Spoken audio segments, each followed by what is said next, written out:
أشهد أن محمد رسول الله۔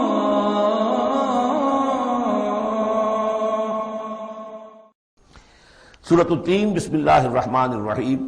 یہ سورت بھی نفسیاتی فلسفیاتی اعتبار سے بہت اونچی ہے، اور وہ کیا ہے سمجھ لیجئے۔ جب کبھی اللہ کا بندہ کوئی جس کی اخلاقی حس بیدار ہو، بات وہیں سے چل رہی ہے، اخلاقی حس، الہمہا فجورہا و تقواہا، وہ اگر کسی بگڑے ہوئے معاشرے میں بیٹھ کے دیکھتا ہے کہ ہر جگہ پر خود غرضی ہے، ظلم ہے، ہر جگہ پر ہم دیکھ رہے ہیں جھوٹ ہے، دھوکہ ہے، فریب ہے، زیادہ بیان کرنے کی ضرورت ہی نہیں، خود ہمارا جو معاشرہ ہے اس کی بہت بڑی مثال موجود ہے، شاید بڑی ہی نمائندہ جو مثال ہے دنیا کے اندر اس چیز کی۔ اس پہ کوئی غور کر رہا ہے تو غور کر کے بالآخر بسا اوقات انسان اس درجے پر پہنچتا ہے کہ انسان ہے ہی بہت حقیر اور بہت گندی مخلوق، اس میں خیر ہے ہی نہیں، خیر کا کوئی پہلو نہیں۔ اور یہ میں آپ سے عرض کر دوں، آج کے سارے جو ماہرین نفسیات ہیں ان سب کا حاصل یہی ہے کہ انسان میں کوئی اعلیٰ شے ہے ہی نہیں، یا پیٹ ہے، یا اس کی شہوت ہے، یا حب تفوق ہے، یہ اینیمل انسٹنکٹس ہے۔ کسی خیر کا مجھے کسی بھی جو بھی ہو آپ کا سائیکالوجسٹ کو بتا دیجئے کہ وہ کسی خیر کا بھی آپ کے اندر کوئی سراغ لگا کر بتا سکے۔ یہ جو ایک آتی ہے انسان کے اوپر مایوسی، حساس انسان پر، اس میں یہ صورت نازل ہوئی ہے کہ انسان شر ہی شر نہیں ہے، گند کی پوٹ ہی نہیں ہے، اس میں بڑی بلندی کا پہلو بھی ہے۔ والتین والزیتون، گواہ ہے انجیر اور گواہ ہے زیتون، وہ طور سینین، اور گواہ ہے وہ پہاڑ طور سینا، وہذا البلد الامین، اور گواہ ہے یہ شہر امین، امن والا شہر۔ لقد خلقنا الانسان فی احسن تقویم، ہم نے تو انسان کو بہت بلند حساب پر، بہت عمدہ تخلیق پر بنایا تھا۔ اب قسموں کا اس کے ساتھ ربط کیا ہے؟ تین، انجیر، یہ اس علاقے میں کثرت سے ہوتی تھی، اور کہتے ہیں کہ اس پہاڑ کا نام بھی جبل تین تھا، جہاں حضرت نوح علیہ السلام نے دعوت و تبلیغ کی 950 برس تک، 950 برس تک۔ زیتون اس پہاڑی کا نام ہے، اور وہاں زیتون کے درخت تھے جہاں حضرت مسیح علیہ السلام نے سرمن آف دا ماؤنٹ، مشہور پہاڑی کا آواز، اسی پر آپ کے آزاد تبلیغی مباحث ہوئے ہیں۔ طور سینین تو واضح ہے، حضرت موسیٰ علیہ السلام کو جہاں ہم کلامی حاصل ہوئی۔ ھذا البلد الامین، اور یہ امن والا شہر جس میں محمد الرسول اللہ دعوت و تبلیغ کے فریضہ سر انجام دے رہے ہیں۔ ان شخصیتوں کو اصل میں ان مقامات سے مراد یہ شخصیتیں ہیں۔ اگر کسی کا خیال یہ ہے کہ انسان میں کوئی خیر ہے نہیں تو دیکھیں ہمارے بندے نوح کو، یاد کریں ہمارے بندے عیسیٰ کو، یاد کریں وہ بھی تو انسان تھا، موسیٰ جو رب سے ہم کلام ہوا تھا، اور دیکھ لیں اس بندے محمد کو صلی اللہ علیہ وسلم جو اس بلد امین میں نظر آ رہا ہے۔ کیا تمہیں ثبوت نہیں مل جائے گا کہ انسان میں تو بڑی عظمت رکھی تھی ہم نے؟ یہ دوسری بات ہے۔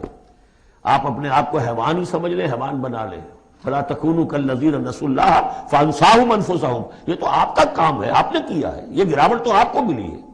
حقیقت میں اللہ تعالیٰ نے بنایا تھا وہ تو بہت اونچے مقام پر بنایا تھا۔ آدم مسجود ملائک، آدم خلقتہ بیدی، اپنے دونوں ہاتھوں سے بنایا ہے۔ وَلَقَدْ كَرَّمْنَا بَنِي آدَمَ وَحَمَلْنَاهُمْ فِي الْبَرِّ وَالْبَحْرِ، یہ ساری آیات جو اتری قرآن مجید میں۔ تو انسان سرشت کے اعتبار سے کچھ کمزور ہے، فطرت کے اعتبار سے بہت بلند ہے۔ یہ میں دونوں الفاظ بار بار استعمال کرتا رہا ہوں، اب ان تمام چیزوں کی وضاحت ممکن نہیں ہے۔ اس کا روحانی وجود سب سے اونچا ہے، اس کا حیوانی وجود بہت نیچے ہے۔ اصل میں اس حیوانی وجود میں آ کر یہ نیچے چلا گیا ہے۔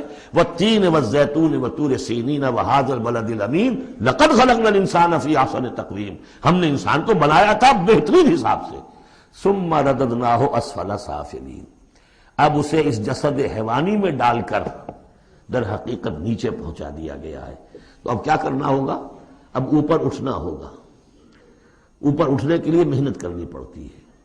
الا الذین آمنوا وعملوا الصالحات، اب یہ ایمان اور عمل صالح ہے جو تمہیں اس پستی سے نکال کر اوپر لے آئے گا۔ جس مقام پر تم پیدا کیے گئے ہو اس مقام تک پہنچنے کے لیے پہلی محنت کیا ہے؟ آپ کے شعور اور ذہن کی آزمائش ہے کہ اللہ کو پہچانتے ہو یا نہیں، اور دوسری محنت عمل صالح ہے۔ الا الذین آمنوا وعملوا الصالحات فلہم اجر غیر ممنون، تو ان کے لیے تو اجر و ثواب ہوگا جو اس کا سلسلہ کبھی منقطع ہی نہیں ہوگا۔ فما یکذبک بعد بالدین، اب اس کے ساتھ ہی ایک بات ایسی جوڑ دی کہ اگر تمہیں بھی نظر آ رہا ہے کہ کچھ لوگ بلند ہیں، کچھ پست ہیں، کچھ گھٹیا ہیں، کچھ بڑھیا ہیں، تو سوال یہ کہ اس کا کوئی نتیجہ بھی نکلنا چاہیے کہ نہیں؟ پھر کیا چیز ہے جو تمہیں آمادہ کرتی ہے جزا و سزا کے انکار پر؟ الیس اللہ باحکم الحاکمین، کیا اللہ تعالیٰ تمام حاکموں سے بڑا حاکم نہیں ہے؟ تو کیا کوئی حاکم ایسا بھی تم نے دیکھا کہ جو اپنے نیکوکار بندوں کو اور اپنے غداروں کو اور اپنے باغیوں کو ایک جیسا کر دے؟ تو اگر انسانوں کے اندر یہ دونوں طرح کے کردار موجود رہے ہیں، جو تمہیں زیادہ نظر آ رہے ہیں وہ تو دوسری طرح کے ہیں، ہم نے بھی تمہیں دکھا دیے نا، موسیٰ بھی اللہ کا بندہ تھا، انسان تھا، عیسیٰ بھی تو ایک انسان تھا، یہ محمد بھی چلتے پھرتے جو ہے ثبوت ہے انسانی عظمت کا، یہ انسان کے اندر عظمت بھی ہے، اگرچہ ادھر اگر متوجہ نہیں ہوگے تو واقعی حیوانوں سے بھی بدتر ہو جاؤ گے، اولئک کالانعام بل ہم اضل۔